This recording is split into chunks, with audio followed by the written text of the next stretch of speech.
warahmatullahi wabarakatuh. Sudah 81 ya, kita nggak usah nunggu lagi, nanti yang lain nyusul saja karena waktunya sudah semakin sore. Kita mulai saja ya. Ini juga topiknya tidak berat ini, topiknya ringan saja mengenai uji statistik Kruskal-Wallis. Nah, saya tampilkan sebentar screen share-nya. Kelihatan belum? Dapat. Kelihatan ya, baik. Tapi sebelum kita ke Kruskal-Wallis, kita lihat dulu, kita ulang dulu lah tentang penelitian-penelitian ya. Kita tahu bahwa penelitian itu, sebentar kenapa dia begini.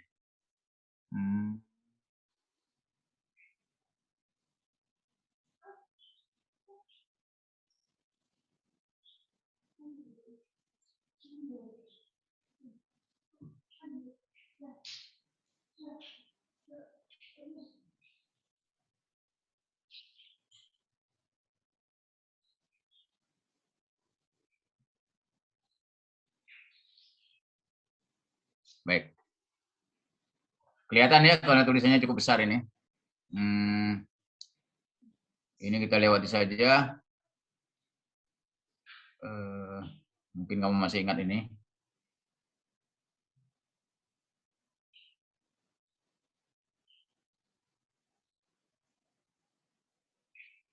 Oke, langsung saja. Nah, di dalam bidang kesehatan dan kedokteran, ya kan, yang paling sering kita pakai itu uji statistik itu adalah uji statistik yang parametrik ya. Uji statistik yang tidak usah lagi. Nah, langsung Kruskal-Wallis saja. Nanti kamu bingung. Kita biasanya uji statistik kita itu kan ada dua kemungkinan ya. Ada uji yang sifatnya parametrik, ada uji yang sifatnya non parametrik. Hanya dua saja dalam statistik itu, uji parametrik dan uji non parametrik. Uji parametrik itu uji yang dilakukan pada data-data yang distribusi datanya normal. Jadi kalau distribusi datanya normal, kita ujinya bisa dengan uji parametrik. Keuntungan uji parametrik ini adalah kita bisa menebak nilai populasi, nilai parameter. Ya, parameter itu nilai populasi. Jadi kalau kita lakukan uji parametrik, kita bisa menebak nilai populasi. Ya, di samping nilai sampel yang kita peroleh. Ya, biasanya penelitian kita itu yang kita peroleh itu nilai sampel biasanya. Karena selalu kita lakukan sampling kan. Hampir tidak pernah mungkin ya sangat kalaupun ada sangat sedikit yang meneliti populasi. Langsung populasinya diteliti semua. Misalnya populasi ibu hamil di misalnya di mana? Di Linggau. Nah, seluruh ibu hamil itu diteliti semua, itu jarang ya. Biasanya sampelnya yang diteliti. Jadi penelitian-penelitian kamu nanti kamu akan dapat penelitian dari sampel, hasil-hasil dari sampel. Nah, itulah yang kita sebut nilai statistik namanya, ya. Hasil-hasil yang kita peroleh dari sampel itu itulah yang disebut dengan nilai-nilai statistik, ya. Nah, kalau kita pengen tahu, oke, yang saya teliti ini sampel. Tapi saya pengen tahu kalau populasi seluruhnya bagaimana? Berapa nilainya? Nah, itulah kita lakukan namanya generalisasi. Ya, kita lakukan generalisasi dari nilai sampel, kita lakukan generalisasi ke nilai populasi. Nah, itu hanya bisa dilakukan ya generalisasi itu kalau uji statistik kita adalah uji statistik parametrik. Ya. Uji statistiknya parametrik. Kita bisa menebak nilai populasi tadi, bisa generalisasi. Di sampel saya dapat begini, di populasi berapa? Nah, itu bisa kita cari. Kalau uji statistik kita adalah uji statistik parametrik. Ya. Cuman syaratnya uji statistik parametrik tadi adalah data kita ya adalah data continuous yang terdistribusi normal. Ya, baru bisa kita lakukan ya menebak populasi. Nah, kalau uji statistik, kalau kita lihat data kita ternyata tidak normal distribusinya, ya, distribusinya tidak normal, kita tidak bisa lakukan uji parametrik. Yang kita lakukan adalah uji non parametrik. Ya, itu kalau distribusi data kita tidak normal. Nah, pada hari ini kita akan melihat contoh uji statistik non parametrik. Ya, yaitu yang pertama adalah uji Kruskal-Wallis. Ya, uji Kruskal-Wallis namanya. Uji non parametrik Kruskal-Wallis ini adalah salah satu alternatif kalau kita tidak bisa melakukan uji ANOVA. Ya, nah, data kita itu 3 kelompok.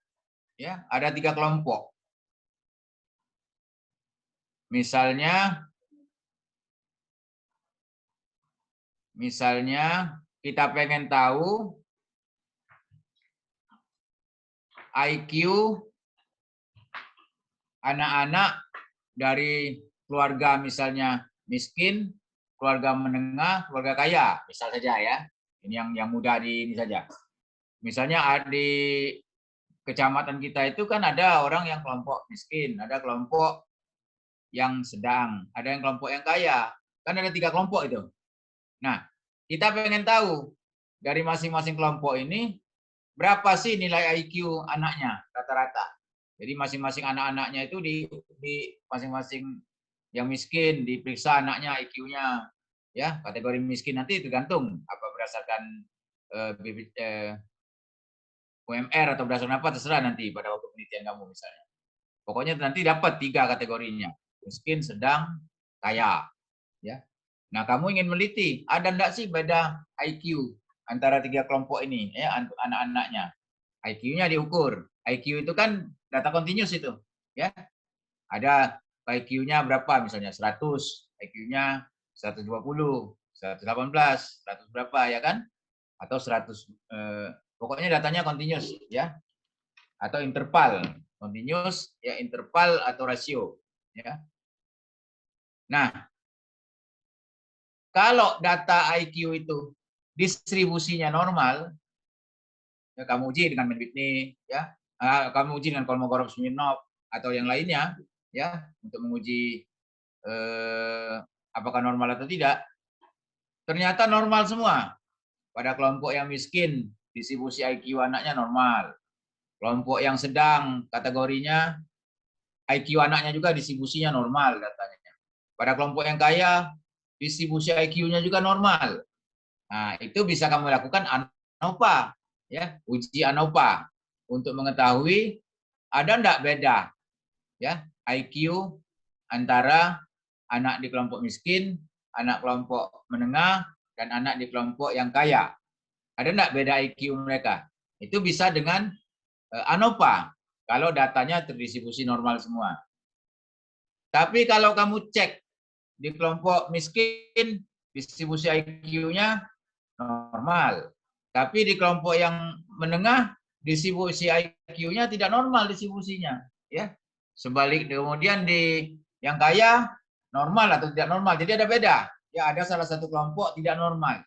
Salah satu kelompok itu di antara miskin, kaya, dan sedang itu, ada distribusi IQ anaknya yang tidak normal. Nah, maka kita tidak boleh melakukan uji ANOVA, ya, uji one way ANOVA tidak bisa kita lakukan. Nah, nggak usah khawatir, kita punya alternatif. Karena uji ANOVA tidak bisa dipakai, karena ada salah satu kelompok distribusi datanya tidak normal, maka disiapkan ini adalah uji Kruskal-Wallis, ya. Jadi ahli-ahli statistik itu sudah mempersiapkan, ya, jangan sampai tidak bisa dianalisis. Jadi ada analisisnya, ya, walaupun data tidak normal dengan uji Kruskal-Wallis. Jadi dengan demikian uji Kruskal-Wallis ini adalah alternatif kalau kita tidak bisa melakukan uji ANOVA dengan data kita itu. Apakah Kruskal-Wallis lebih jelek hasilnya dari ANOVA? Tidak, sama, ya. Jangan nanti kecewa. Wah, data saya ternyata tidak normal. Saya pakai Kruskal-Wallis, hasilnya lebih jelek dari ANOVA. Tidak. Ya, sama-sama hasilnya dipercaya. Kalau kita publikasi ya di jurnal-jurnal, orang percaya dengan analisis kita, ya, analisis Kruskal-Wallis. Ya. Malah kalau kita paksakan data kita tidak normal, kita paksakan dengan ANOVA justru salah, ya. Penelitian kita bisa ditolak orang. Tapi kalau data kita katakan tidak normal distribusinya sehingga kami pakai Kruskal-Wallis, diterima orang. Memang itu yang benar, ya. Nah, jadi tidak usah khawatir ya. Kalau datanya tidak normal sudah disiapkan uji non parametrik seperti ini. Cuma kalau kesulitannya tadi itu kita tidak bisa menebak nilai populasi.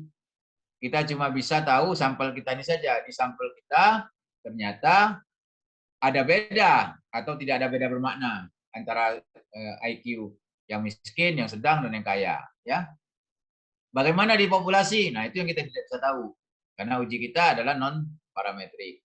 Ya, kita tidak bisa melakukan menebak populasinya. Itu saja kerugiannya.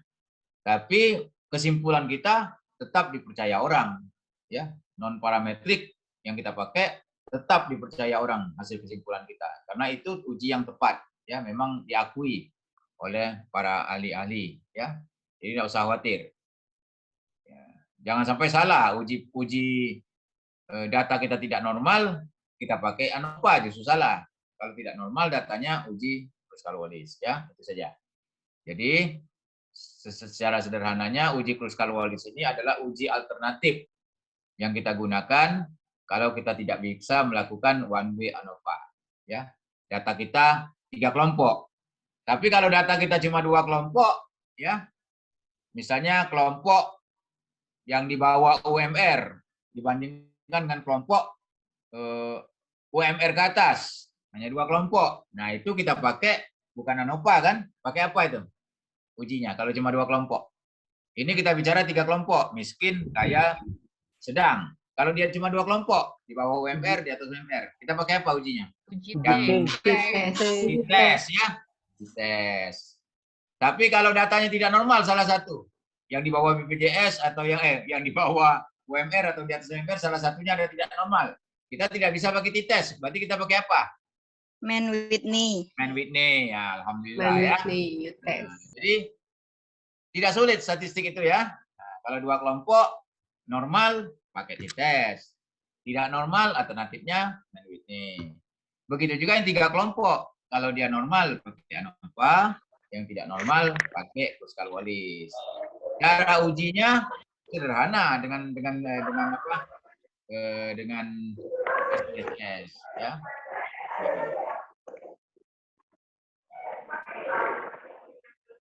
Nah,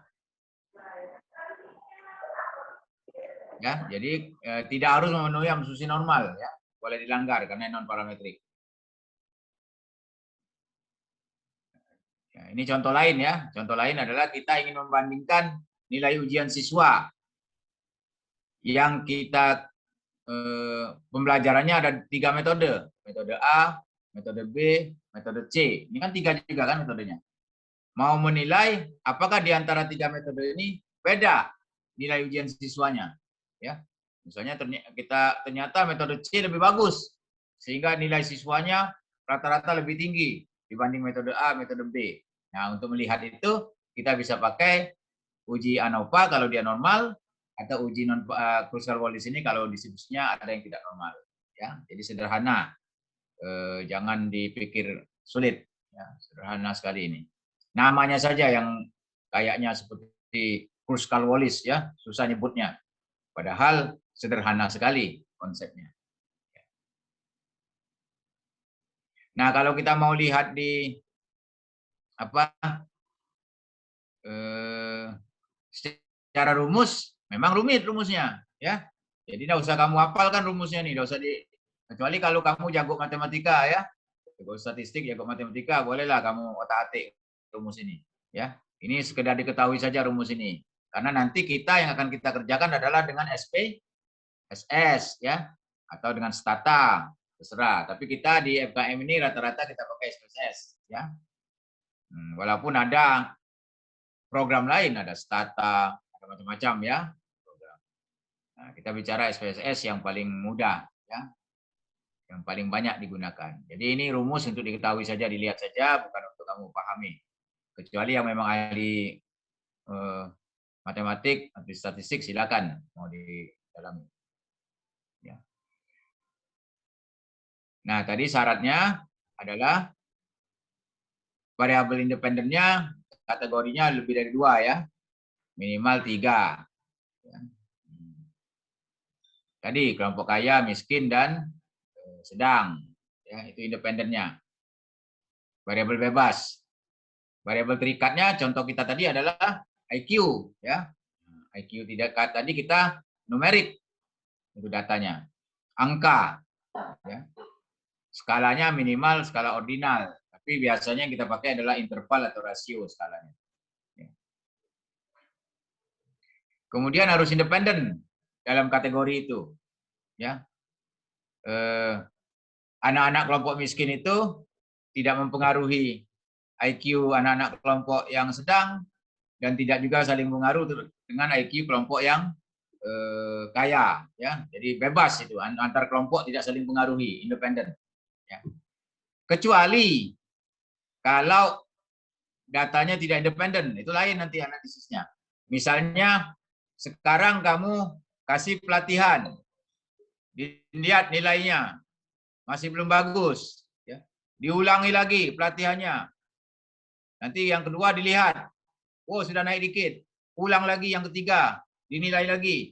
Nah, itu tidak independen dia, ya. Karena nilai yang pertama akan mempengaruhi nilai yang kedua, ya. Akan berpengaruh pada nilai yang ketiga. Nah, itu namanya tidak independen, ya. Desainnya beda. Itu desainnya kohort, ya. Kohort dengan intervensi berulang. Nah, itu tidak boleh pakai Kruskal-Wallis. Nanti kita lihat yang lain, ya. Tidak independen itu, ya. Bulan ini diukur lagi bulan depan, diukur lagi bulan depannya. Itu kan masing-masing saling pengaruh itu, ya. Sebelumnya mempengaruhi yang akan datang. Kalau yang ini bebas contohnya, kelompok kaya, kelompok sedang, kelompok miskin, tidak saling pengaruh anak-anak itu kan, independen, bebas satu dengan lainnya. Nah, itu kita boleh pakai Kruskal-Wallis, ya. Atau kita, kalau tadi kan before and after ya contohnya, atau di matching. Nah, kalau untuk yang penelitian-penelitiannya ada matching, ya, di matching, nah tidak boleh juga pakai ini Kruskal-Wallis karena masing-masing kelompok tidak independen, ya. Di match ada matching, itu tidak independen, tidak boleh juga. Jadi ini desainnya memang desain yang independen. Jadi kelompok itu tidak ada matching, ya. Oke. Kemudian diperkirakan variabilitasnya sama, ya. Kita tes apakah variansnya masing-masing kelompok itu sama, ya. Nah, kalau di contoh ini boleh lihat dari histogram, tapi sulit histogram ini menilainya, ya. Yang paling bagus nanti biasanya kita pakai uji statistik juga, ya. Di SPSS nanti ada, ya. Kalau kita lihat contoh SPSS nanti ada contohnya, ya. Bagaimana melihat apakah variabilitas, ya, atau varians dari ketiga kelompok itu sama, ya. Oke, itu syaratnya. Tapi jarang yang varians ini tidak sama, ya, umumnya sama. Walaupun ada kemungkinan tidak sama juga. Baik. Nah, ini kalau contoh lihat kurva, ya. Kurvanya kira-kira sama lah. Ya, ini lihat nih, tingginya sama, ya. Bentuknya mirip dan tinggi kurvanya ya hampir sama lah tiga kelompok ini. Maka ini bagus ya kita pakai Kruskal-Wallis. Ya. Kita bisa bandingkan mediannya. Maka median dari kelompok ini bisa kita bandingkan. Ya. Tapi kalau dia tidak bagus, kita tidak bisa membandingkan perbedaan mediannya. Ya. Tapi rata-ratanya saja yang bisa kita bandingkan. Nah, kalau ini kan beda nih. Satu yang plati dia, ya. Plati normal, tapi plati ya sangat flat, ya. Ini tidak normal, sama-sama tidak normal ini. Kamu lihat nih, ya, ada yang gap sini, ada yang di sini kosong, ya, ada yang full. benar-benar tidak normal, ya. Ini mungkin agak normal, tapi yang pasti ini kamu lihat ini lebih flat, ini lebih tinggi bentuknya ya. Jadi yang ini kalau kita lihat median akan kurang bagus ya. Tapi biasanya kita jarang bahas itu. Yang penting kita lihat ada beda enggak nanti secara statistiknya p value-nya ada beda atau tidak.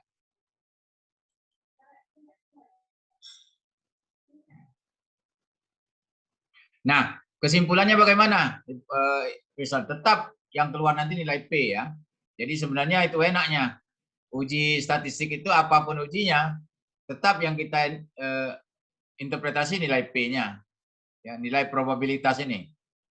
P value. Ya. Kalau P value-nya kurang dari 0,05, kita katakan ada perbedaan. Ya. Tapi kalau dia lebih besar, kita katakan tidak ada beda. Sama dengan uji chi-square, uji apapun. Cara interpretasinya sama. Ya.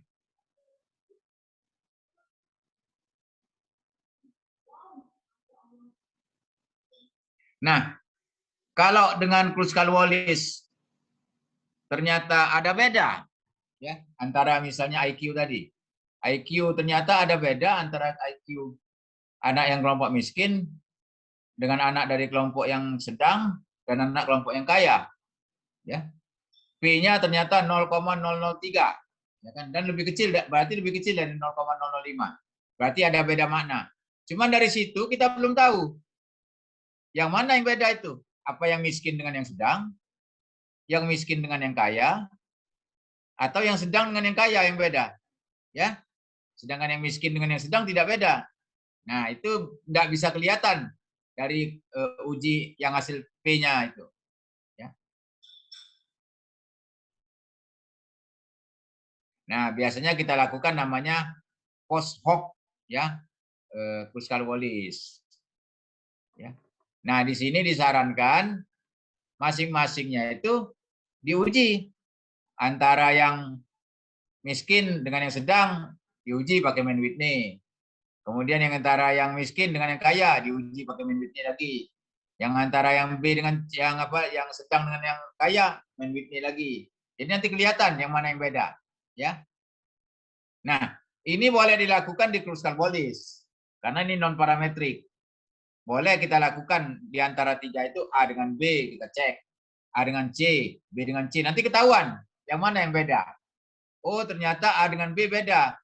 A dengan B tidak beda, tapi A dengan C beda. Ya. B dengan C tidak beda lagi. Oh, berarti yang beda itu antara miskin dan kaya saja. Ya, miskin dengan sedang tidak beda, sedang dengan kaya tidak beda. Yang beda itu antara miskin dengan yang kaya saja. Ya, dengan yang sedang tidak beda miskin itu. Nah, kelihatan dari sini dengan melakukan 3 kali Mann-Whitney. Ya.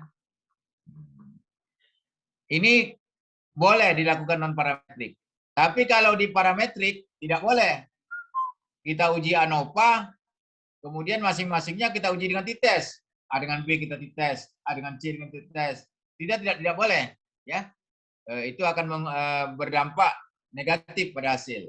Karena itu pada ANOVA sudah disiapkan postdoc-nya, ya.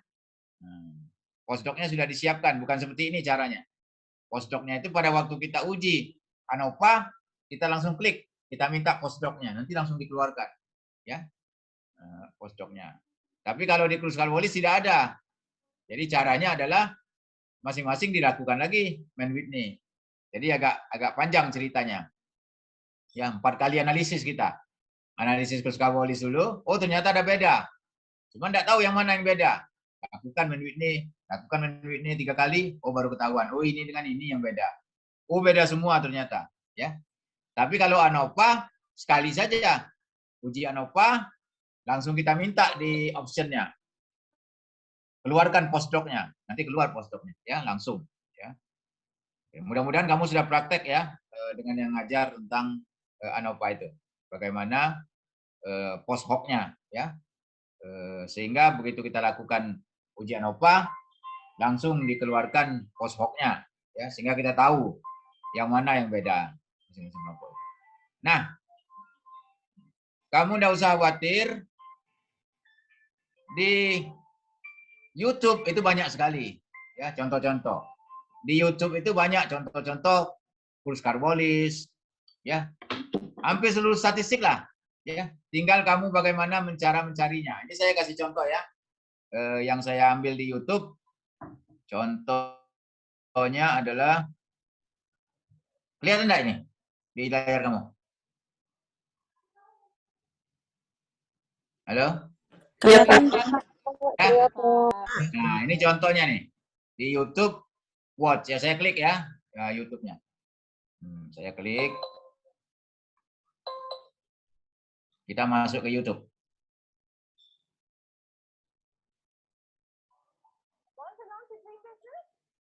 Oke. Kelihatan? Kelihatan, Dok. Suaranya kedengaran juga ya? Suaranya ya? Oke. Nah, biasanya ini tapi masalahnya kalau kita ke YouTube siap-siap ada iklan ya, tapi kita tinggal skip saja kan? Kita skip saja iklannya. Karena memang begitu ya. Oke. Nah, ini contohnya ya. Selamat malam kawan-kawan semua. Pada kesempatan kali ini saya akan memberikan materi tentang fungsi Kruskal Wali dalam statistik non parametrik dengan menggunakan program SPSS. Nah, di sini ada beberapa poin penting tentang fungsi Kruskal Wali. Poin yang pertama, uji Kruskal Wali bertujuan untuk mengetahui apakah terdapat perbedaan rata-rata data lebih dari 2 kelompok independen atau minimal 3 kelompok independen. Nah, uji Kruskal Wali merupakan alternatif dari uji one-way ANOVA.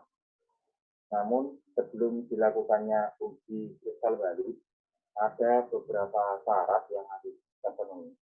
Yang pertama, data tidak berdistribusi dengan normal. Yang kedua, skala data ordinal, interval atau rasio. Nah, uji Kruskal Wali merupakan bagian dari statistik non parametrik. Baik, selanjutnya di sini saya memiliki contoh kasus untuk uji Kruskal Wali. Suatu penelitian dilakukan dengan tujuan untuk membuktikan apakah terdapat perbedaan rata-rata laba antara perusahaan milik pemerintah, swasta, dan asing. Nah, di sini ada 3. Ya, kamu lihat ada 3 kelompok ya. Swasta, pemerintah, asing. 3 kelompok. Kita mau lihat apakah labanya beda. Nah, laba itu nanti bentuknya kan continuous ya datanya. Kelompok ya, kawan-kawan semua, yaitu perusahaan milik pemerintah, swasta, dan asing. Dengan hipotesis penelitian, ada perbedaan rata-rata laba antara perusahaan milik pemerintah, swasta, dan asing. Nah, data laba perusahaan milik pemerintah, swasta, dan asing sudah saya siapkan di program Microsoft Excel. Saya tunjukkan datanya. Nah, di sini ada 3 perusahaan ya, yaitu perusahaan pemerintah. Saya kasih kode dengan angka 1. Dan perusahaan swasta, saya kasih kode dengan angka 2. Dan yang terakhir ada perusahaan asing. Dan saya kasih kode dengan angka 3. Nah, data-data inilah yang akan saya analisis menggunakan program SPSS. Dan data-data ini sudah saya input di program SPSS. Langsung saja saya akan menuju ke program SPSS. Baik, di sini saya menggunakan SPSS versi 16 ya, kawan-kawan semua. Di tag variable view, kawan-kawan semua bisa mengisi seperti apa yang ada di video ini. Di kolom name, kawan-kawan semua bisa mengisi dengan perusahaan dan laba. Jangan value pada variabel perusahaan. Kawan-kawan semua bisa mengisi untuk kode dengan angka 1, yaitu pemerintah. Maksudnya ini perusahaan pemerintah. Untuk kode dengan angka 2, perusahaan swasta. Dan kode dengan angka 3, yaitu perusahaan asing. Nah, proses pengisian pada teks variabel view seperti ini ya, kawan-kawan semua. Setelah pengisian pada teks variabel view sudah selesai, kawan-kawan mengisi pada teks data view seperti ini ya. Di sini ada 45 data yang sudah terinput dari 3 perusahaan. Maka setiap satu perusahaan ada 15 data. Baik, selanjutnya saya akan melakukan uji normalitas data untuk mengetahui apakah data berdistribusi dengan normal atau tidak. Apabila datanya normal, saya akan melakukan uji statistik parametrik, yaitu menggunakan uji one way ANOVA untuk menjawab hipotesis peneliti. Dan apabila datanya tidak normal, saya akan melakukan uji statistik non-parametrik, yaitu menggunakan uji Russell-Wallace. Langsung saja caranya, kita bisa pilih analyze, lalu pilih descriptive statistik, lalu pilih explore. Kita reset juga saja. Untuk variabel laba perusahaan, kita pindah ke dependent list. Lalu variabel perusahaan kita pindahkan ke kolom factor list. Lalu pilih plot, checklist pada normality plot retest. Lalu pilih continue, dan yang terakhir kita pilih OK. Baik, tunggu sebentar ya, kawan-kawan semua. Untuk output normalitas belum keluar ini. Nah, di sini sudah keluar untuk output ekspor. Ada beberapa tabel ya, kawan-kawan semua. Namun, kawan-kawan semua bisa fokus pada tabel test of normality. Nah, tabel ini sudah saya copy di file PDF. Nanti kita bisa menginterpretasi tabel ini di file PDF saja ya, kawan-kawan semua. Namun, sebelum kita ke tahap test of normality, kawan-kawan semua harus mengetahui dasar pengambilan keputusan untuk uji normalitas. Nah, di sini ada dasar pengambilan keputusan untuk uji normalitas. Jika nilai signifikansi lebih besar dari 0,05, maka berkesimpulan data berdistribusi dengan normal. Dan jika nilai signifikansi lebih kecil dari 0,05, maka berkesimpulan data berdistribusi tidak normal. Nah, setelah kita mengetahui pedoman atau dasar pengambilan keputusan untuk uji normalitas, selanjutnya, apakah kamu akan membiarkan tamu tidak diundang tinggal di rumahmu selamanya? Bagaimana jika jumlahnya 50.000 tamu? Karena itulah yang terjadi di rumah-rumah penduduk di seluruh dunia. Tetapi, kini kondisinya sudah berubah. Alat pengusir tikus dan serangga yang inovatif ini mampu menguasai pangsa pasar pada tahun 2021. Selama 1 abad terakhir, tidak ada perubahan dalam cara kita menangani tikus dan serangga yang mengganggu. Namun, tidak perlu khawatir, berkat pengusir tikus dan serangga yang Nah, saya tidak tahu bagaimana cara menghentikan ini. Hah? Skip Pak, skip. Ya, dia tidak keluar skipnya. Oh, di sini ya, ini ya. Kanan, Bukan. Pak. Kanan atas, Pak. Skip, Pak. Kanan Pak, kanan bawah Pak. Sebentar, Kanan, Pak. di saya tidak muncul. Yang ada tulisan skip ad itu, Pak. Oh, di ini ada tertutup oleh ini kamu nih. Tertutup oleh gambar kamu. Oke, ini dia. Oke.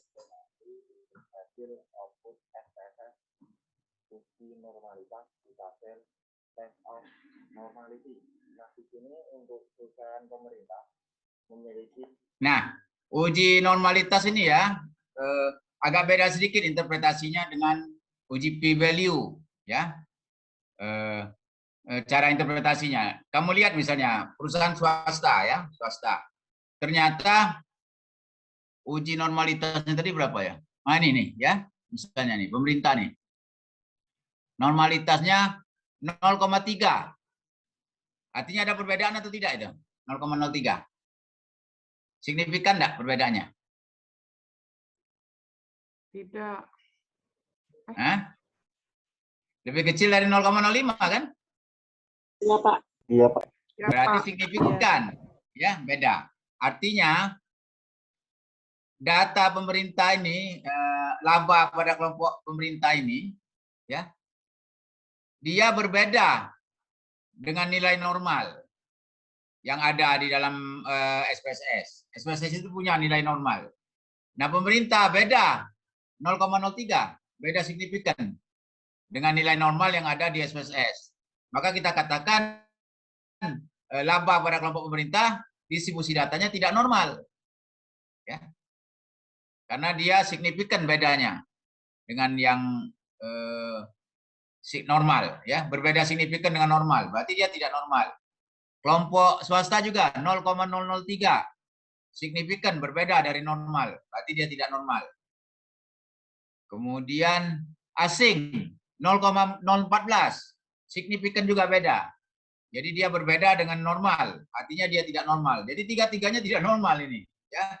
Pada kelompok pemerintah 0,03 tidak normal distribusi datanya. Kelompok swasta 0,003 tidak normal. Ya, jadi tidak normal semua. Ya, begitu juga kalau pakai Shapiro, hasilnya sama saja. Ya, ini yang paling banyak dipakai orang untuk menentukan normalitas. Kolmogorov-Smirnov atau Shapiro. Ya, boleh kalau kamu ragu-ragu lihat dua-duanya. Tapi ini dua-duanya hasilnya sama. Yang menyatakan tidak normal semua. Pada pemerintah tidak normal distribusi labanya. Pada swasta juga tidak normal, pada asing juga tidak normal. Karena semuanya lebih kecil dari 0,05. Ya. Semuanya berbeda bermakna dengan normal. Artinya dia tidak normal. Ya. Oke. Nah, sekarang dilihat nilai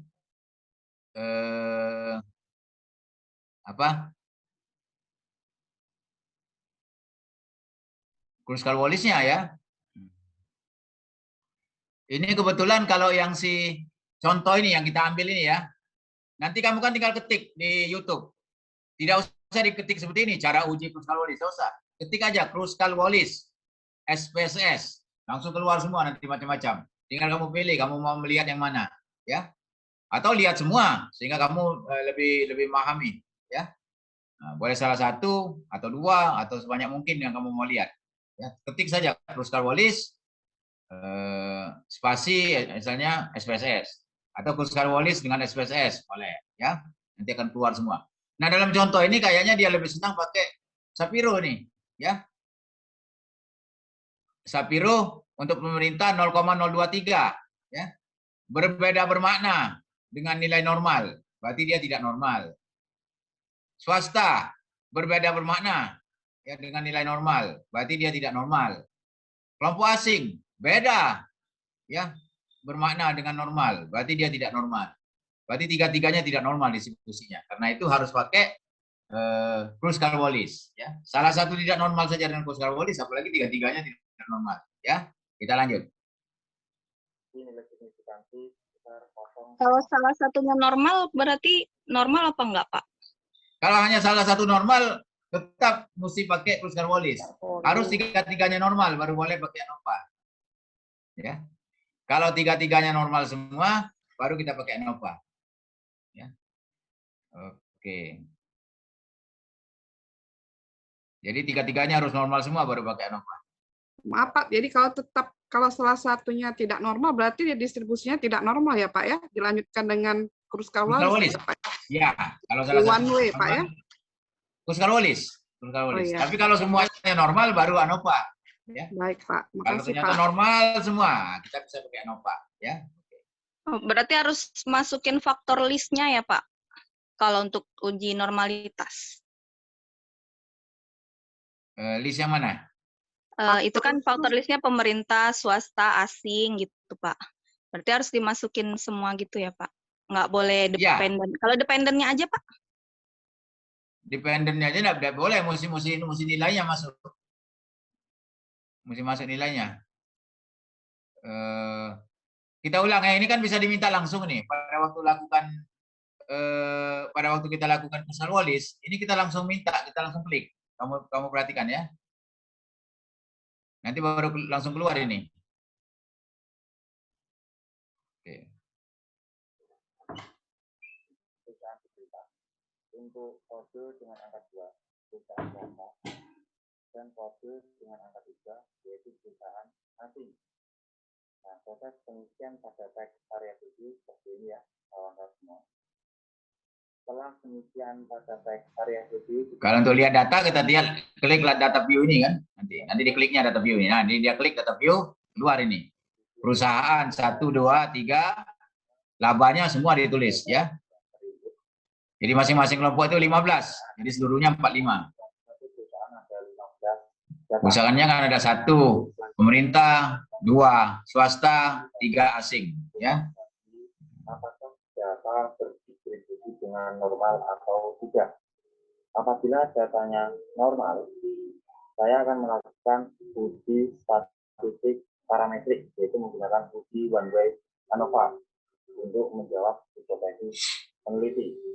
Dan apabila datanya tidak normal, saya akan melakukan uji statistik non parametrik, yaitu menggunakan uji putar balik. Langsung saja caranya kita bisa pilih analyze, lalu pilih descriptive statistik, lalu pilih explore. Kita reset dulu aja. Untuk variabel laba perusahaan kita pindah ke dependent list, lalu variabel perusahaan kita pindahkan ke kolom factor list. Ya, perusahaan itu dimasukkan di faktor ya. Faktor yang akan membedakan tiga kelompok ini ya. Jadi yang kelompok tadi masuk di faktor ya. Faktornya tadi ya kan itu ya, swasta, pemerintah atau asing ya. Oke. Lalu pilih plot, saya klik pada normality plot. Nah ya, jadi jangan lupa diklik yang normality ini karena kita pengen tahu normal atau tidak di 3 kelompok itu. Kalau ini tidak diklik, nggak keluar yang tadi, yang Komogorov, yang Sapiro tadi tidak keluar, ya. Nah, jangan lupa diklik normality ini, diminta, ya, normalitas. Maka nanti baru keluar. Jadi komputer itu kan tergantung yang kita minta, ya. Sesungguhnya komputer itu kan tidak bisa apa-apa. Kalau tidak kita perintahkan, dia tidak dikerjakannya. Kita perintahkan, keluarkan normalitasnya. Saya pengen tahu normal atau tidak, ya, di masing-masing kelompok itu. Maka diklik di sini, ya, normalitinya. Oke. Reset. Lalu pilih continue dan yang terakhir kita pilih oke. Baik, tunggu sebentar ya, kawan-kawan semua. Untuk output normalitas belum keluar ini. Nah, di sini sudah keluar untuk output explore. Ada beberapa tabel ya, kawan-kawan semua. Namun, kawan-kawan semua bisa fokus pada tabel test of normality. Nah, tabel ini sudah saya copy di file PDF. Nanti kita bisa menginterpretasi.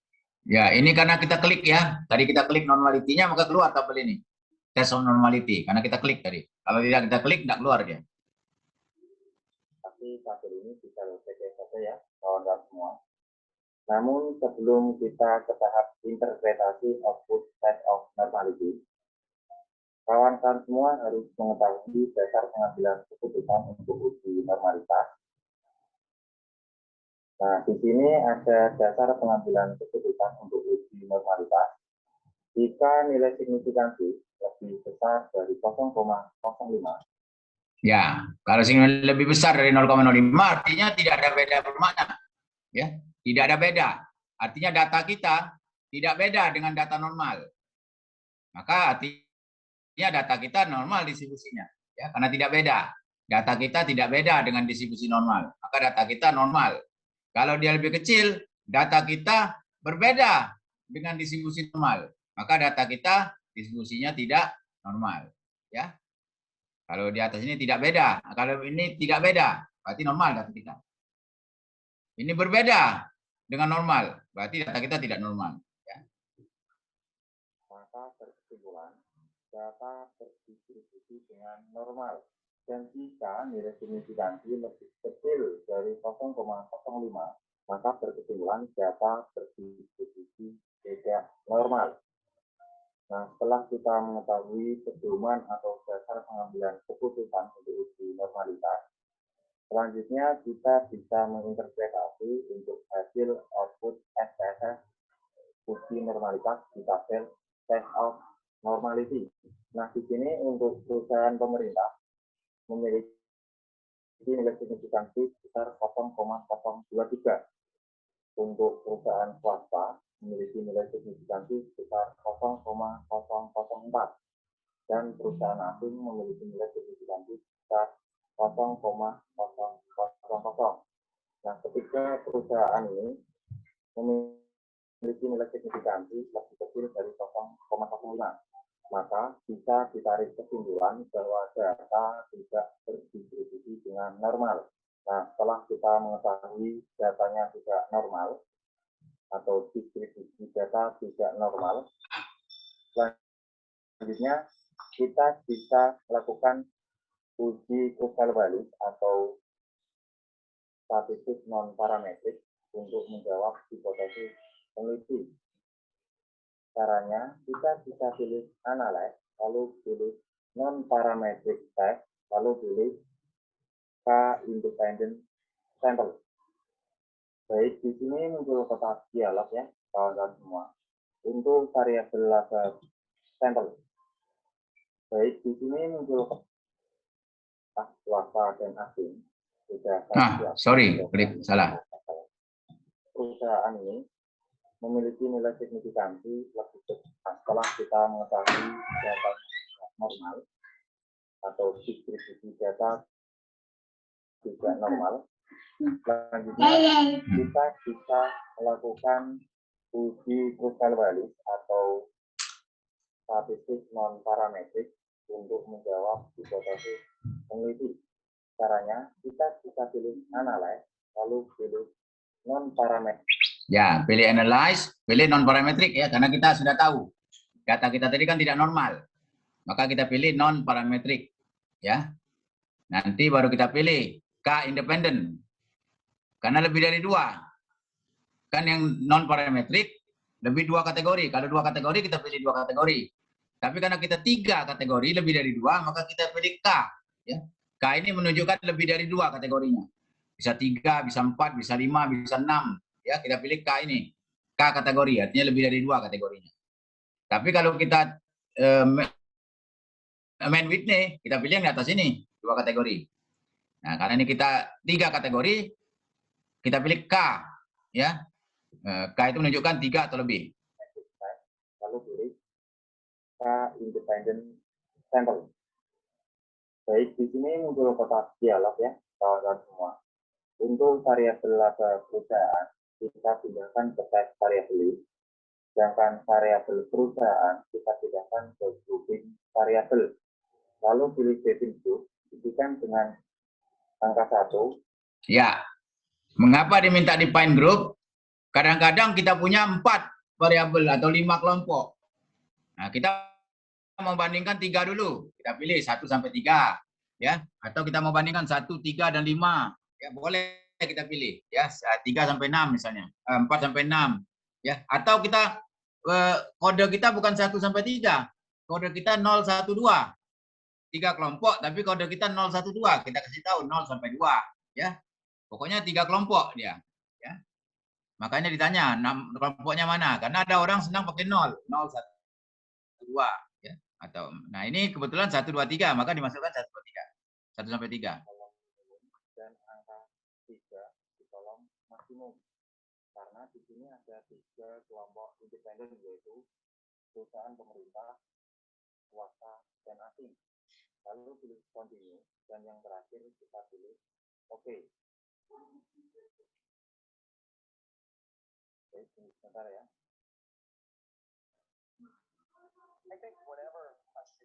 Ya, ini resikonya kalau kita pakai YouTube ya. Oke.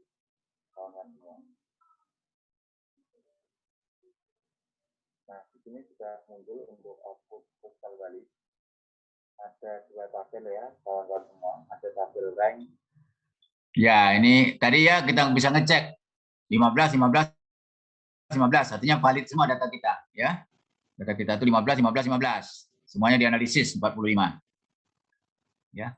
Kalau kita lihat ini kelompok ranknya, ya min ranknya itu, nanti kan di ranking otomatis oleh SPSS ya. Yang pemerintah 15. Kalau kita lihat ini kan beda nih, ya. Kemungkinan pemerintah beda dengan swasta, karena 15 dengan 27, ya. Tapi kalau swasta dengan asing kayaknya tidak beda nih. 27 dengan 25 kan kecil bedanya. Kemungkinan tidak beda, ya.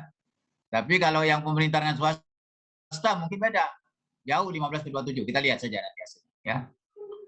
Nah, tes statistik ternyata 0,023. Ya.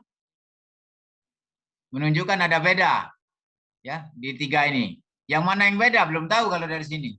Ya. Nah, kemungkinan yang pemerintah dengan swasta atau pemerintah dengan asing juga beda. Ya. Tapi salah satu beda. Ya, ini ketahuan nih. 0,023. Ya. Nah, makanya nanti untuk melihat yang mana yang beda nanti ada lanjutannya. Oke. Namun kawan-kawan semua bisa fokus pada tes statistik. Tapi ini sudah saya copy di ya. Nanti kita bisa menginterpretasi output tes statistik di saja ya, kawan-kawan semua. Namun sebelum kita menginterpretasi output tes statistik untuk uji fiscal value, kawan-kawan semua harus mengetahui tentang pedoman untuk uji fiscal value. Jika nilai signifikansi Taylor lebih kecil dari 0,05, maka ada perbedaan rata-rata laba antara perusahaan milik pemerintah, swasta, dan asing yang signifikan. Yang artinya hipotesis diterima. Dan jika nilai signifikansi Taylor lebih besar dari 0,05, maka tidak ada perbedaan rata-rata laba antara perusahaan milik pemerintah, swasta, dan asing yang signifikan atau secara signifikan, yang artinya hipotesis ditolak. Nah, setelah kita mengetahui pedoman untuk uji fiscal value atau dasar pengambilan keputusan untuk uji fiscal value. Ya, ini sebenarnya bukan perumahan Coriolis ya, semua uji statistik ya, chi-square, t-test, ya, apapun, regresi, ya, korelasi, semuanya sama seperti ini ya, bukan hanya untuk Coriolis. Kita bisa menginterpretasi hasil output SPSS untuk hasil tes statistik. Nah, di sini didapatkan nilai signifikansi Taylor sebesar 0,023. Nilai tersebut lebih kecil dari 0,05. Maka bisa disimpulkan bahwa ada perbedaan rata-rata laba antara perusahaan milik pemerintah, swasta, dan asing. Yang artinya hipotesis diterima. Nah, kurasa cukup sekian penjelasan tentang itu. Ya, dia sampai di situ ya, tidak melakukan postdoc-nya ya. Jadi kalau untuk post-hoc-nya tadi, kalau kamu pengen tahu ya, yang mana yang beda sebenarnya? Yang pemerintah dengan swasta, swasta dengan pemerintah, atau swasta dengan asing, maka masing-masing kamu lakukan Man Whitney tadi ya. Pemerintah dengan asing kamu lakukan Man Whitney. Pemerintah dengan swasta kamu lakukan Man Whitney. Asing dengan swasta lakukan Man Whitney. Nanti ketahuan yang mana yang beda di antara 3 kelompok. Ya, dia tidak melakukan post hoc-nya, dia hanya melakukan Coriolis saja. Ya, bahwa ada beda antara 3 kelompok itu. Yang mana yang beda? Dia tidak kasih tahu. Ya, masing-masing kamu lakukan Man Whitney semua. Ya, yang antara pemerintah dengan swasta, pemerintah dengan asing, asing dengan swasta ya. Nanti ketahuan yang mana yang beda sebenarnya. Ya, oke. Nah,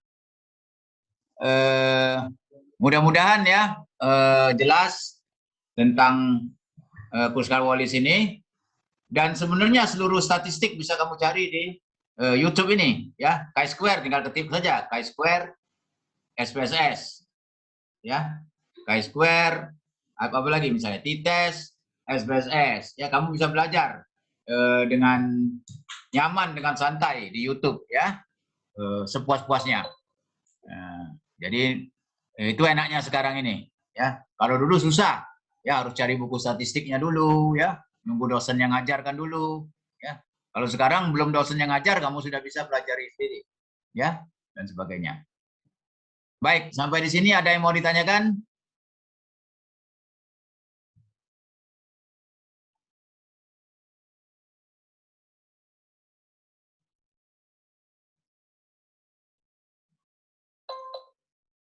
Ada yang mau ditanyakan? Silakan.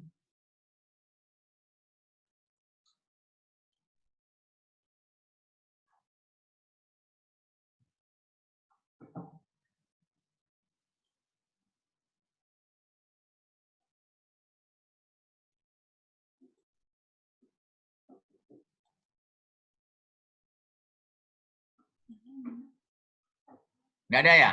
Kalau nggak ada kita lanjut. Ya, baik. Nah, yang terakhir kita lihat adalah uji Friedman. Uji Friedman tes ini, saya cek dulu. Kelihatan nggak slide-nya uji Friedman ini? Kelihatan, Pak. Kelihatan ya? Nah, uji Friedman ini dilakukan untuk mengetahui perbedaan lebih dari dua kelompok. Sama ya? Sama dengan yang Kruskal-Wallis. Tapi tidak independen. Nah, ini saya sampaikan tadi. Kalau di contoh kita tadi, 3 kelompok itu independen. Tidak saling ada ketergantungan. Kalau dalam contoh ini, perusahaan swasta, perusahaan asing, perusahaan tadi ya, tidak saling pengaruh dia, laba masing-masing. Nah, karena dia independen, tidak saling pengaruhi, pakai Kruskal-Wallis. Tapi kalau antara kelompok itu saling berpengaruh, ya, kelompok satu dipengaruhi oleh kelompok lainnya, maka tidak bisa dengan Kruskal-Wallis tadi. Harus pakai yang Friedman ini, ya. Nah, jadi related dia, tidak independen, ya, saling berhubungan, saling bertergantungan satu sama lain. Jadi itu saja bedanya, ya. Kalau dia tidak ada hubungan antar kelompok, pakai yang Kruskal-Wallis tadi. Kalau ternyata saling berpengaruh nih, ya. Kelompok itu dipengaruhi oleh kelompok yang lain, ya, tidak saling independen dia, tidak bebas satu sama lain. Nah, maka harus pakai uji Friedman ini. Ya.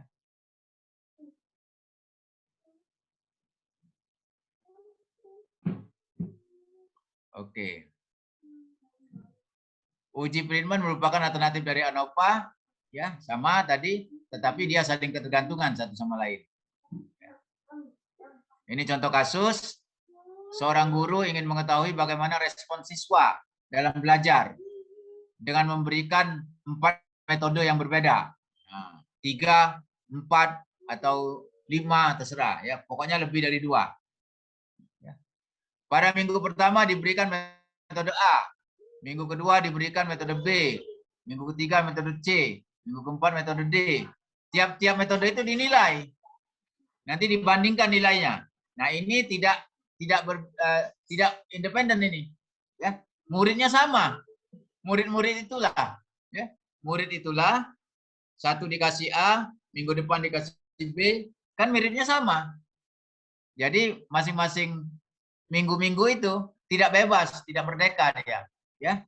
Dipengaruhi oleh murid yang sama, karena muridnya sama. Nah, yang seperti ini tidak bisa kita pakai Kruskal-Wallis, kita pakai Friedman. Dalam contoh ini 4 kelompok, ya. 3 kelompok pun boleh, 5 kelompok boleh.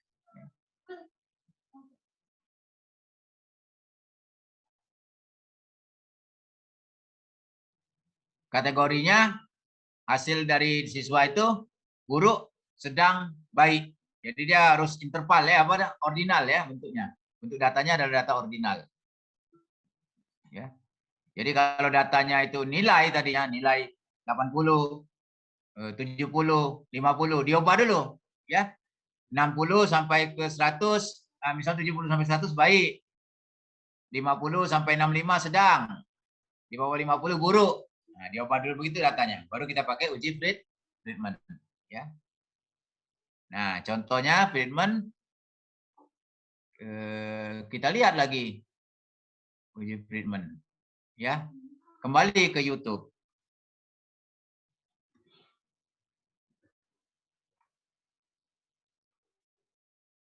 Awalnya itu bingung cari lokasi vaksin di mana.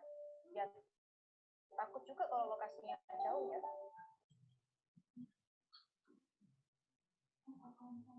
Bismillahirrahmanirrahim. Di video ini kami akan menjelaskan bagaimana cara tutorial langkah-langkah uji Friedman. Perlu diketahui bahwa uji Friedman itu dilakukan jika data yang akan diuji itu berdistribusi tidak normal. Ya, jadi Friedman ini lawannya ANOVA repeated, bahwa ini dilakukan untuk uji juga lebih 2 min berpasangan. Ya, kondisinya adalah seperti ini. Misal saya memiliki kelompok Posbindu ya. Saya memiliki sebuah kelompok Posbindu di mana dalam kelompok ini saya ingin mengukur tekanan darah pada pagi hari, tekanan darah pada siang hari, dan tekanan darah pada sore hari. Kamu lihat itu ya, orangnya sama, cuma diukur 3 waktu yang beda. Jadi pasti masing-masing pengukuran itu akan saling berhubungan, ya, tidak bisa bebas karena orangnya sama, ya. Pengukuran siang hari akan dipengaruhi bagaimana kondisi pada waktu pagi hari. Begitu juga pengukuran pada sore hari akan dipengaruhi oleh kondisi pagi hari dan siang hari sebelumnya, ya. Jadi ini variabel yang dikatakan tidak bebas satu sama lain. Jadi related, ya, berhubungan. Ya. Tapi bukan matching ini. Ada bentuk lain, bentuk yang di matching. Matching juga tidak bebas, ya. Pada kelompok yang sama. Jika data yang dianalisa, yang akan dianalisis normal menggunakan ANOVA, jika tidak normal kita menggunakan treatment. Nah, di sini kami akan mentutorialkan bagaimana cara untuk di treatment.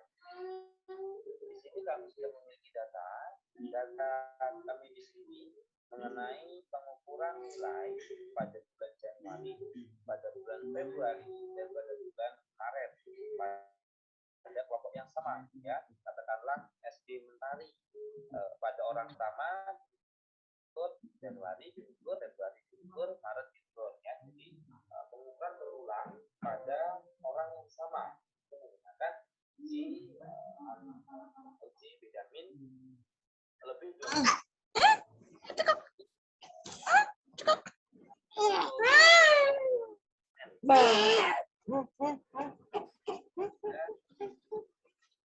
Caranya kalau untuk treatment adalah analyze non-parametric test, ya, analyze non-parametric test, legacy dialogues, ya, klik related samples, ya.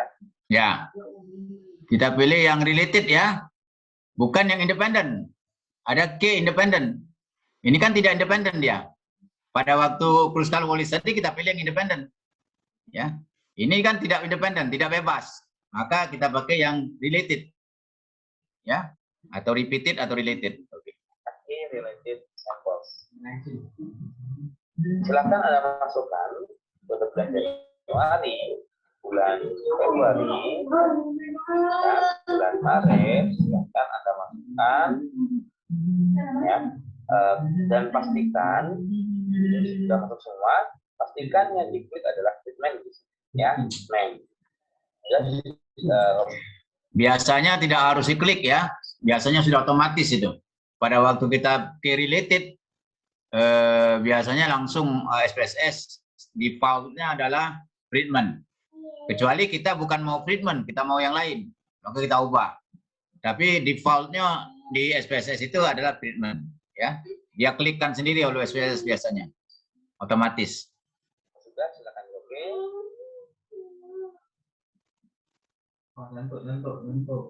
Nah, ini ya untuk hasilnya.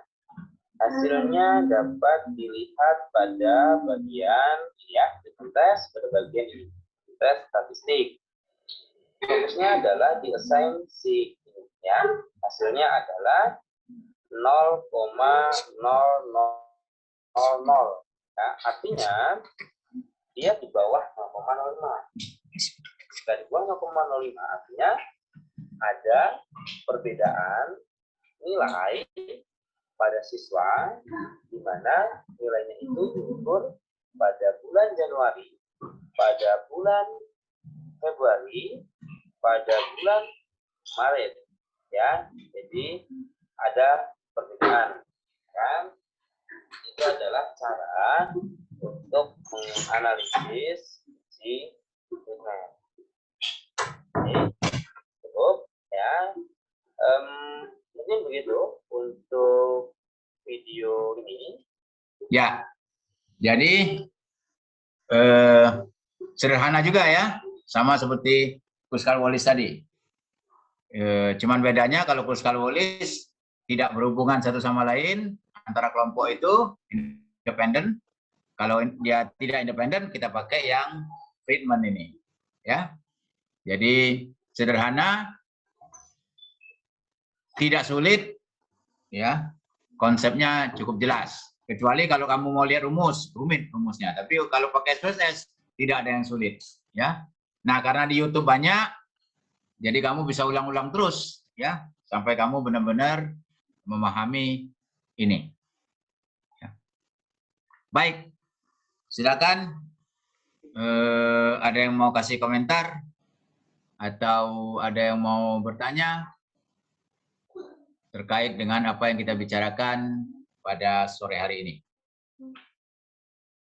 Atau sudah mulai ngantuk semua? Sudah jam 5 lebih. Tapi mudah-mudahan tidak ya, karena ini kan tidak terlalu berat. Bukan konsep-konsep, tinggal teknis saja. Lakukan ini, lakukan ini, lakukan itu ya. Tidak ada konsep-konsep yang cukup berat. Sehingga menurut saya mudah-mudahan bisa diterima semua dengan baik.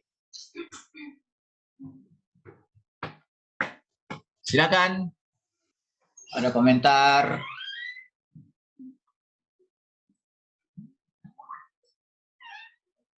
Sudah sholat semua kan? Ya, untuk yang muslim sudah sholat semua?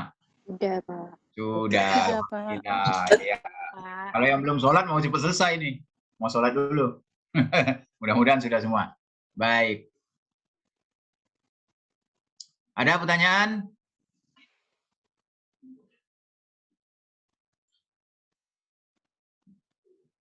Sudah ada pertanyaan? Pak, nanya, Pak. Boleh, silakan. Berarti kalau untuk uji Friedman ini, di soal itu harus ada contoh, misalkan tadi variabelnya itu saling berhubungan. Nah, di sini tadi saya nyimak itu saya bingung, di soal yang tertera itu kan ada metode A, B, C, D, di mana mengintervensi siswa. Artinya kan metode A, B, C, D itu saling berhubungan ke siswa itu. Nah, itu cirinya, berarti kita pakai uji Friedman. Nah, tiba-tiba di contoh YouTube itu ada tidak disebutkan metodenya, tapi keluar angka-angka di bulan Januari, Februari, Maret. Nah, apakah setiap soal itu nanti akan ada menyebutkan 4 metode tersebut mengintervensi satu siswa, atau misalkan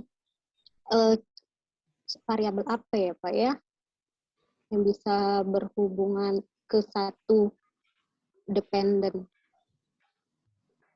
Oke. Jadi bisa langsung nentuin, oh ini pakai uji Friedman gitu tuh Pak. Ya, oke.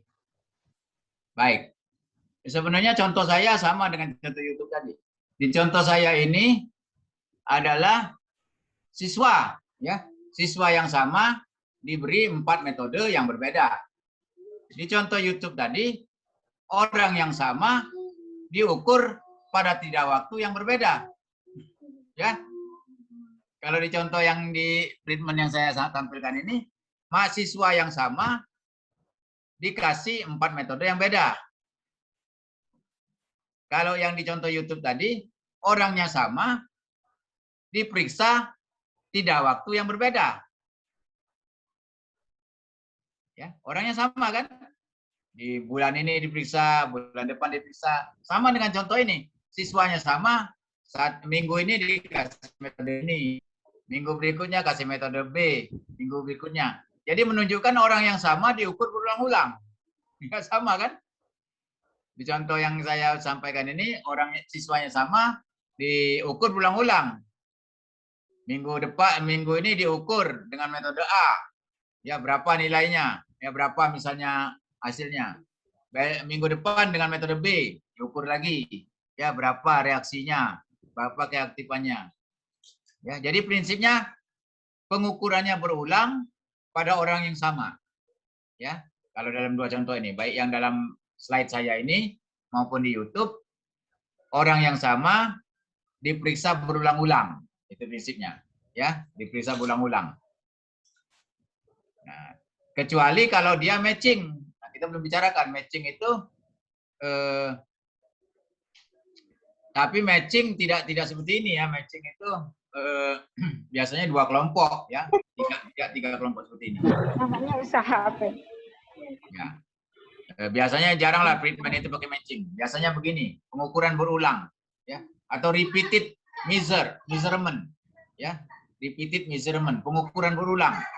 Ini siswa diukur berulang-ulang dengan 4 metode.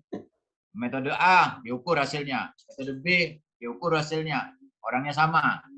Kalau YouTube tadi orangnya sama, bulan ini diukur, ya. Apanya tadi yang diukur ya? Lupa saya. YouTube tadi. Nilai apa ya di YouTube tadi ya diukurnya? Bulan-bulannya beda itu. Pokoknya pengukurannya berulang pada orang yang sama. Itu menunjukkan ada hubungan. Kecuali orangnya beda. Bulan ini orangnya beda.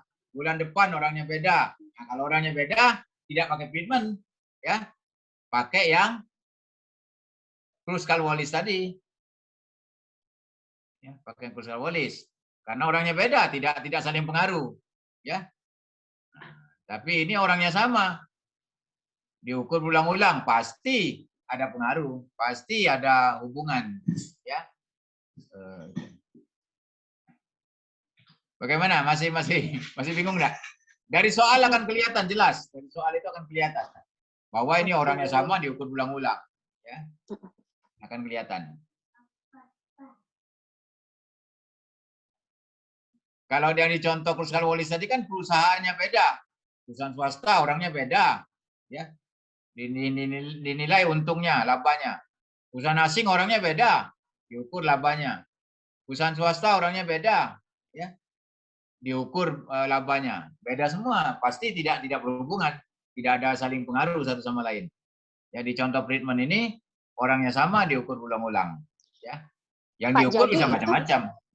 Pak, jadi kalau kita hubungkan dengan penelitian, ini kan ada 4 metode, dia mempengaruhi satu siswa. Nah, kalau kita hubungkan dengan penelitian berarti berapa sampel, Pak? Berarti sampelnya bisa macam-macam. Begini ya, misalnya dalam penelitian ada penelitian misalnya, ada ibu hamil. Ibu hamil itu kamu bagi 3 kelompok. Ya, ibu hamil kamu bagi 3 kelompok.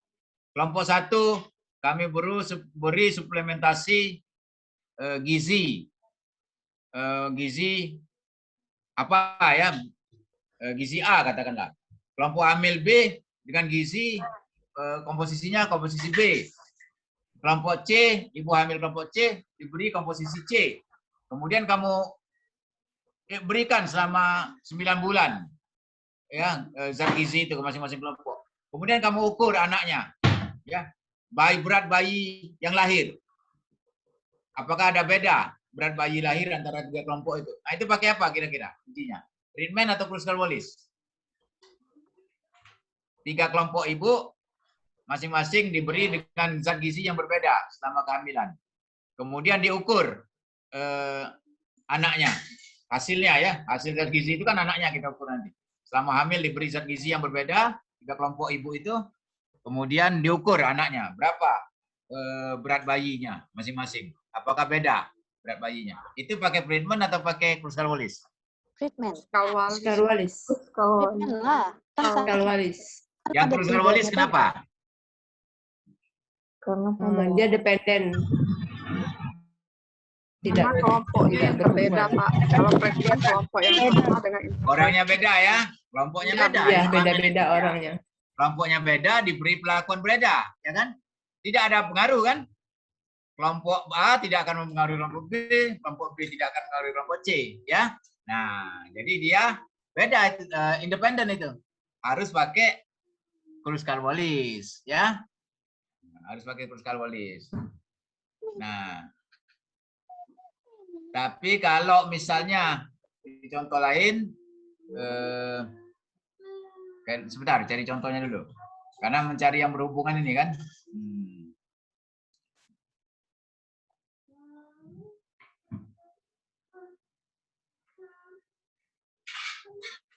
Ya seperti tadi lah mungkin ya. Susah juga kalau ibu hamil ya mau dijadikan treatment.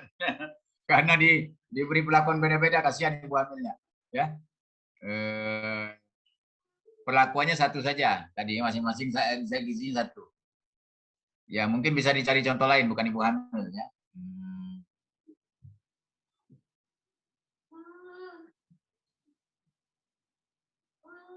Ya susah juga nyari contohnya karena jarang sih ya dilakukan uji yang sampai diukur berapa kali itu. Apalagi untuk kamu ya di FKM mahasiswa melakukan pengukuran berulang-ulang, habis waktu kamu penelitian kamu.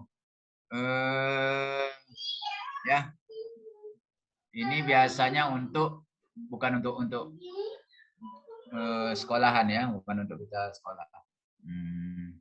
Apa ya contohnya? Pengukuran HB Pak Zul, misalnya HB sebelum pemberian vitamin FE 90 tablet dan sesudah pemberian FE 90 tablet.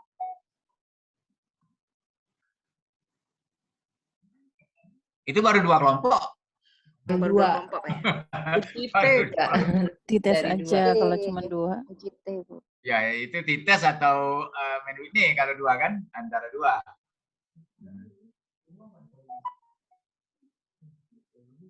Ya, nanti kita pikirkan ya, mencari contohnya.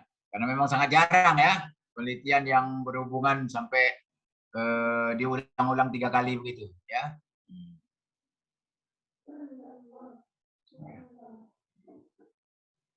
Tapi intinya kamu sudah bisa menduga ya, ini berhubungan atau tidak, itu yang paling penting. Ya. Kalau tadi kan langsung tahu kan, oh ibu hamilnya beda. Ya. Tidak ada hubungan satu dengan lain. Nah.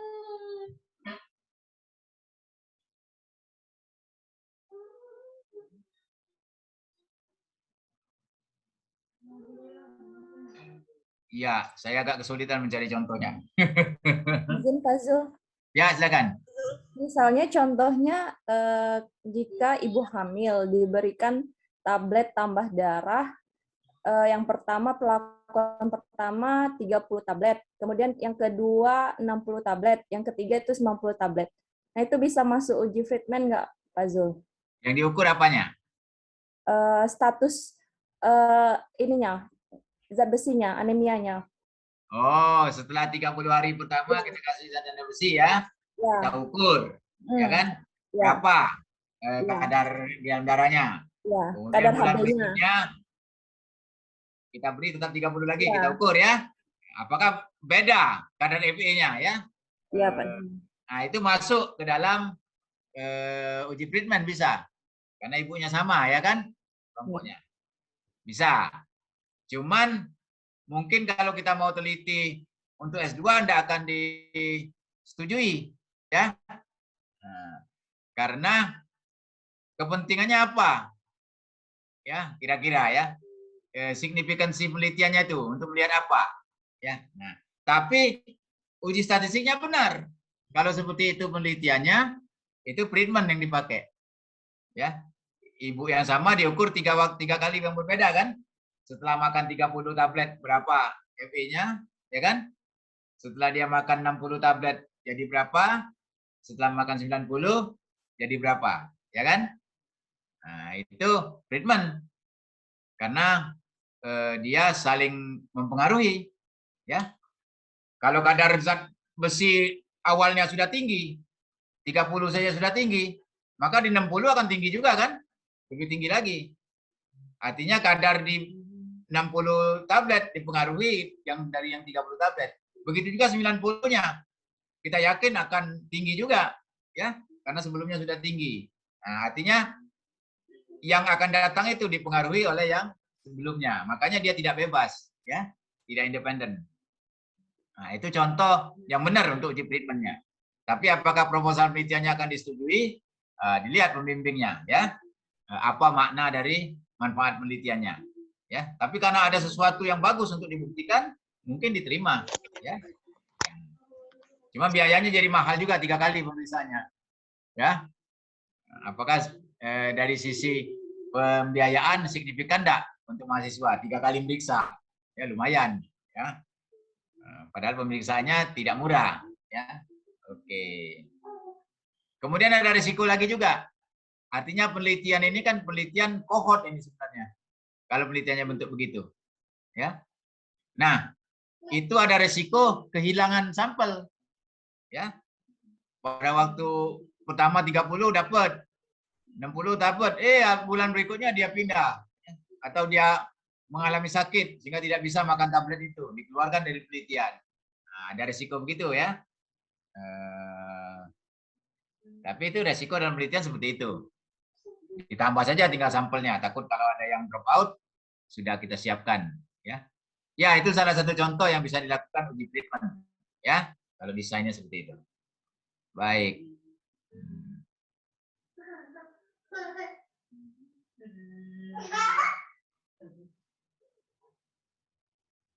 Ini yang di Bengkulu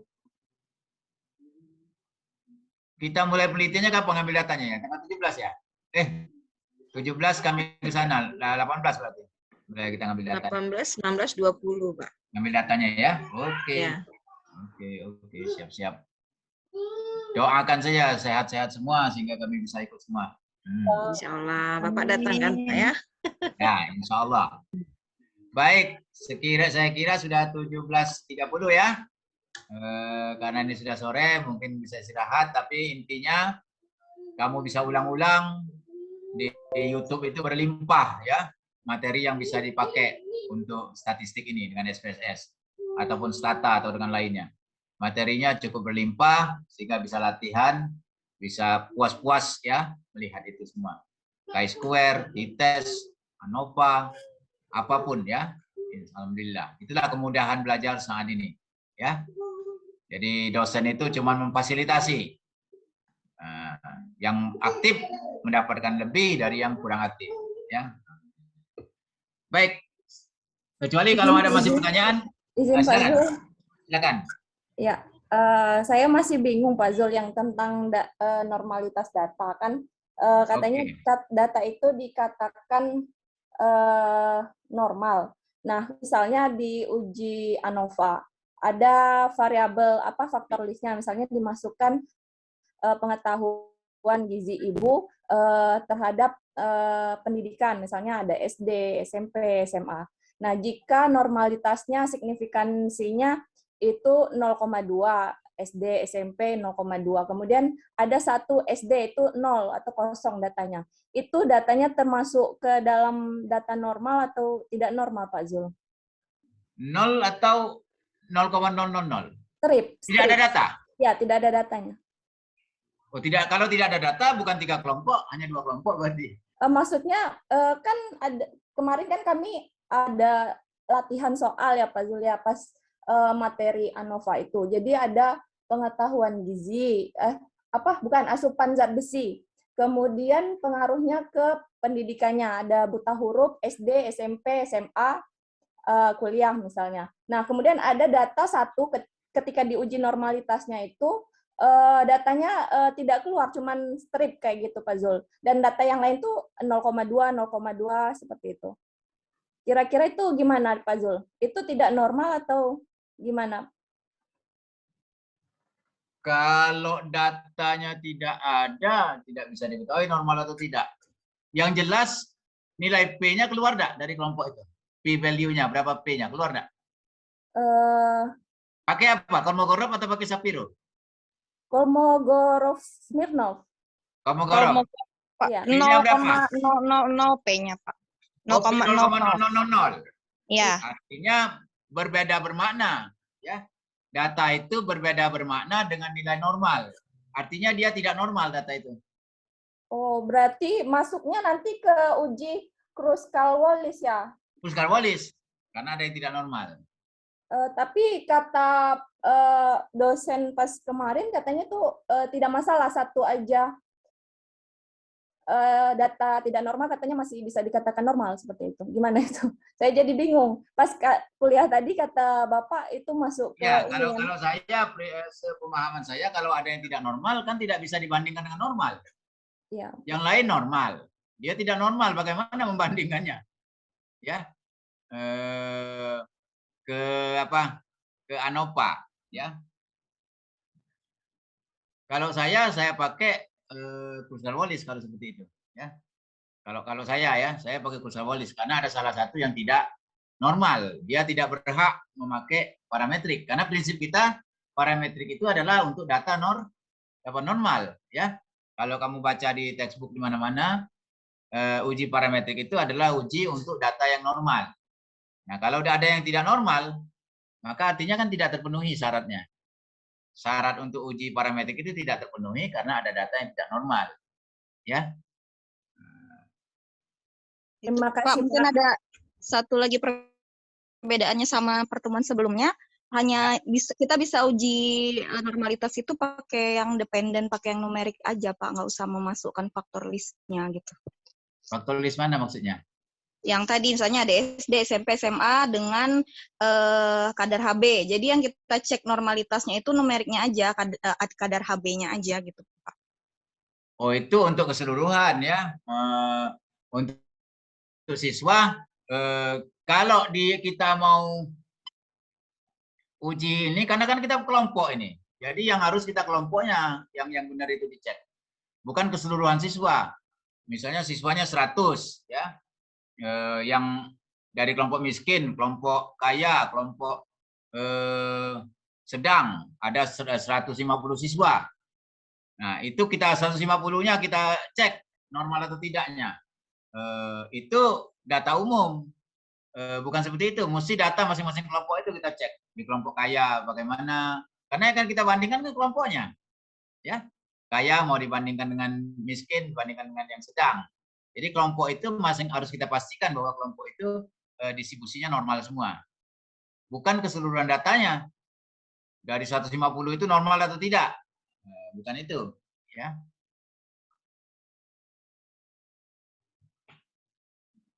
Jadi di dalam faktor itu yang kita cek. Antar kelompoknya. Antar kelompok itu normal tidak. Ya. Bukan keseluruhan data. Ya. Variabel nilai. Nah, misalnya nilainya dicek, bukan variabel nilainya, tapi nilai pada masing-masing kelompoknya itu yang dicek. Ya. Berarti intinya kalau misalkan salah satunya tidak normal, kita pakai uji non-parametrik ya, Pak? Ya.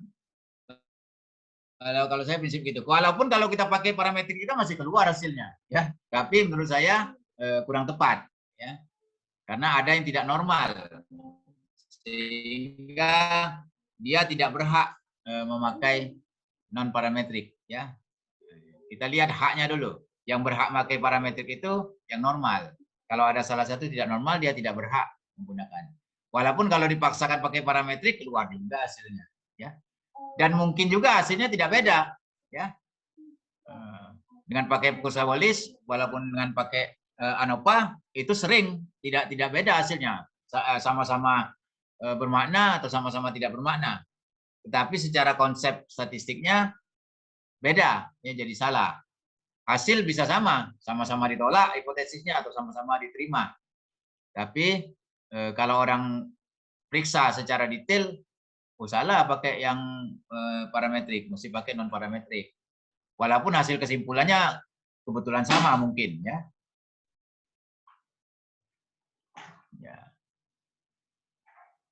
Nanti kalau kamu ragu-ragu, kamu tinggal cek juga di internet, ya.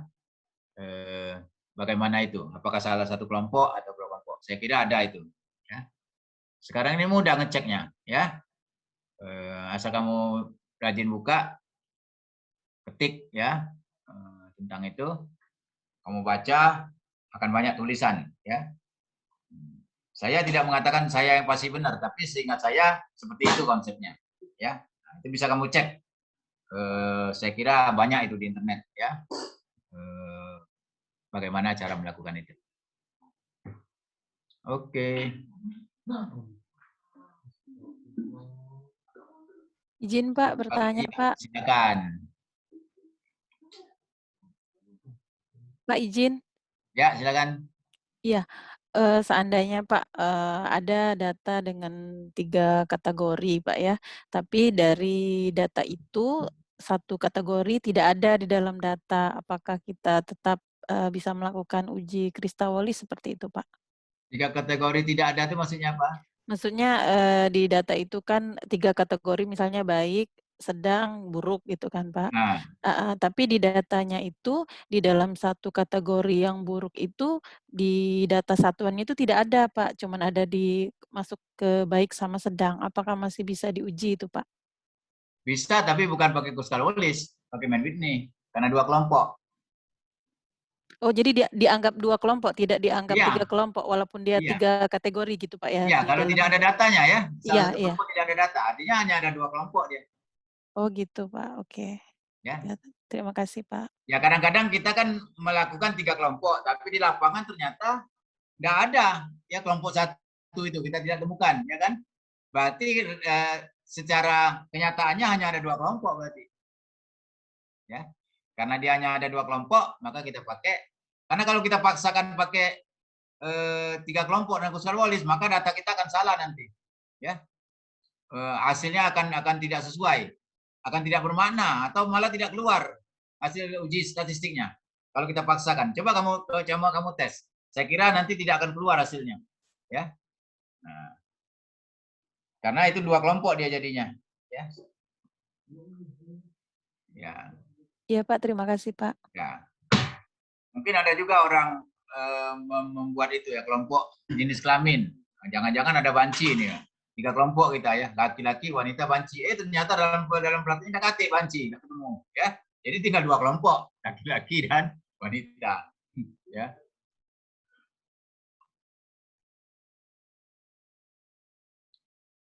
Atau tadi miskin, kaya, sedang. Oh ternyata tidak ada di desa itu yang miskin, kaya dan sedang semua kelompoknya, ya. Di atas UMR semua, tidak ada di bawah UMR, ya.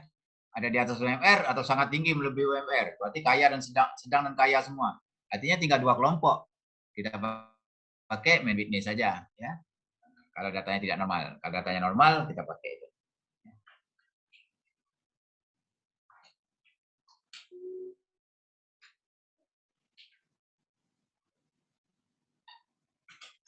Baik, sudah tepat jam 5.40 ya. Saya kira kita batasnya 5.40 ya. Oke. Ya itu yang bisa saya sampaikan. Mudah-mudahan bermanfaat. Dan mungkin ada yang menggunakan nanti pada waktu penelitian tesisnya. Ya. Walaupun seingat saya jarang juga yang pakai 3 kelompok itu. Tapi ada kemungkinan saja ya, yang 3 kelompok. Baik, saya akhiri. Wassalamualaikum warahmatullahi wabarakatuh. Waalaikumsalam warahmatullahi wabarakatuh. Terima kasih Pak. Terima kasih Pak. Alif ya. Izin screenshot dulu Pak. Apa? Izin screenshot. Oh, screenshot dulu. Sebentar. Screenshot dulu, saya mesti nampil dulu. Baik. Silakan. 1,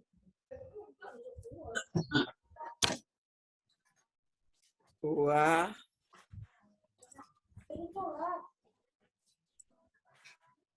3.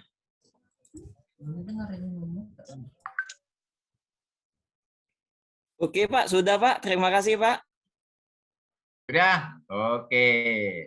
Baik. Sudah bisa di